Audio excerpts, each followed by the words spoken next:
Welcome. Today we're going to be having a little chat with State Representative Jim Pressel, representing the 20th House District here in Indiana, which includes portions of LaPorte and Stark counties.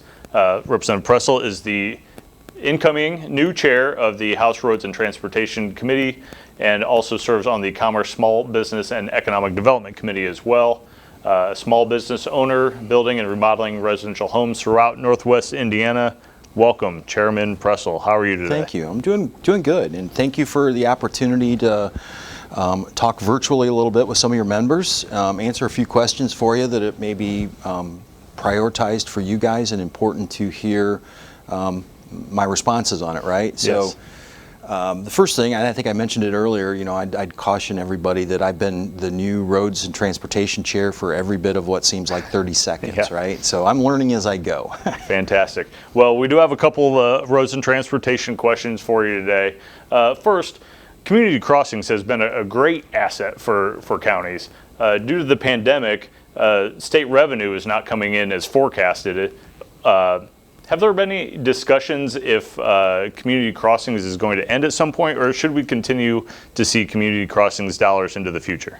So I like community crossings. I'm a fan. I'm a supporter of community crossings. And back, I think it was the July submissions, we actually held off on that. We didn't do that second round on time, and that made me a little bit nervous because I do value the importance of community crossings, right? So we need to keep that program in place. And I was really thrilled to see that not only did we bring that back, that we brought it back with more money. So I don't know that there's any talk of getting rid of community crossings. If there is, I'm not hearing it, but I am supportive of that program. So. Fantastic. That's good news. Next question. When the state approved the gas tax increase with the legislature's help back in 2017, the state put some restrictions on the use of the new money going into the motor vehicle highway account. At that time, the increase of the MVH fund was roughly 50%, so the state restricted the use of 50% of the MVH funds.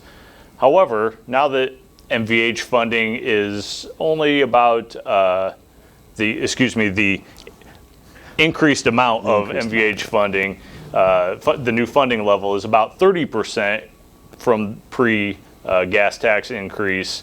The 50% restriction still applies. Are there discussions going on to reduce the restricted MVH to the amount of the actual new funding level? So I know there's a bill moving in the Senate, right? And it takes a stab at it. But even before the bill moving in the Senate, it's been a conversation over the last year, and especially with my locals, the county government, city government. We're kind of struggling to stay in there. And since we've seen the reduction in revenue across the state, and I think local units, and I'll put you guys in the local units, are going to see the hardest felt part of that in your 2021 coming into 2022 budget cycles. So we're seeing it now at the state level, and we're trying to brace for that impact. So I don't think there's a definite move on MVH, but I think that we're all aware of it, and it should be a topic that we continue to discuss openly and honestly. How do we prop that up? COVID has been such a weird, strange experience for everyone, and there's all these things that play into it, and our budget, our biannual budget, is going to look different this year, I think. And I've not seen any drafts of it. I don't even know that we've really started those discussions. But we're all going to have to deal with a little bit of less revenue on those forecasts is what I see. And then 2023 budget cycle, I think we see kind of getting us back to where we were and better, right? So hopefully that answered your question without dancing around it too much. Yeah, no, appreciate that. Thank you. Another transportation issue. In recent years, there's been a lot of discussion about proliferation of overweight vehicles on local roads and bridges, Yep. Which is concerning to counties. I think from the new road and bridge dollars that we received courtesy of the General Assembly back in 2017, we're all hopeful that road and bridge conditions are going to improve across the state. As the new chair of House Roads and Transportation, how do you view the county's role as part of the statewide logistics network in terms of overweight vehicles? The county's role, I think there's a lot in there, a lot in that question. let me back up past the county's role, and if I don't hit that, Sure. please remind me. Overweight vehicles or divisible loads has been a conversation. I've been here 4 years. This starts my 5th year.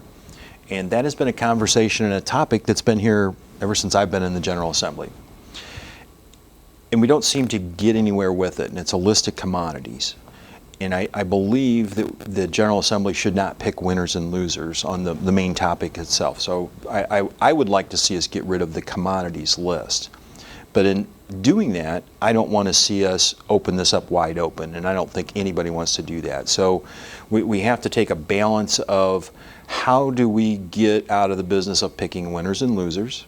How do we protect the roads and the infrastructures and the Indiana State flower, which I have deemed those orange barrels, because I love seeing them out there, because we are doing a great job rebuilding Indiana's infrastructure. And the county plays a huge role in that, right? So if we do something with divisible loads, we have to be cognizant to the fact that they have to get off of that state highway somewhere, right? So how do you play a role in that? And I think that bill I brought back, I think it was set up to go for a task force as it came out of the study committee, and I wasn't part of the study committee. And being here that whole 30 seconds as the chairman, I'm not one to study and kick the can down the road. So I think we've got an issue that we need to work on. We need to find out how all of the stakeholders can benefit and survive through this. And I think the counties, cities and towns, they're going to play a role in it too, because when they get off that state highway, they have to get to that destination. And the way I see it playing out is counties are going to have to be part of that permit process, and I think they already are right now. And some of the negotiations that counties or towns can do with an industry is, they cut that deal or they make that negotiation to where we know you're going to tear up this county road. And we know we're going to have to put a lot of money into it. And typically, from what I've seen and been told, and I could be off base, but that's part of the negotiation when they allow them to build there. We're going to rebuild that road as needed. And I think that needs to continue, right? But you need to be part of that permitting. So the bill that's out there, and I don't remember the number of it, but we don't touch county rules or county regulations. That's up to you guys to figure out how do we do this and how do you become good partners with the state, as we all know that we're already hauling those loads, right? So how do we make sure you don't get hurt and we don't have commodities listed, and we can kind of open that up, and in the same time that we don't hurt our partners in rail transportation. So it's a huge topic, and probably we could do a whole 2 hours on it. We certainly could. As I learn more about it, I'm loving the issue and hope to get to a happy place. As we all do. Now for the hard-hitting questions. What's your favorite Indiana musician or band? Oh, I gotta like John Mellencamp, right? I'm right there. Yep. And of course, for us, it's not always about the issue. Sometimes we like to have our members get a chance to get to know you better, right? So continuing with that, what's your favorite county or state fair food? I am a pork tenderloin guy, right? The bigger the pork tenderloin and the thicker better. the pork tenderloin, I love it. I can't miss out on a pork tenderloin, even outside of the fair food.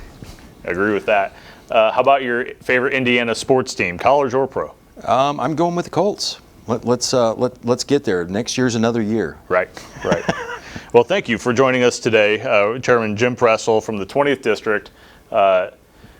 As always, we appreciate your involvement, appreciate your partnership in taking care of local roads, and I suspect you'll hear more from us going forward. Thank you very much. I look forward to it. Thank you.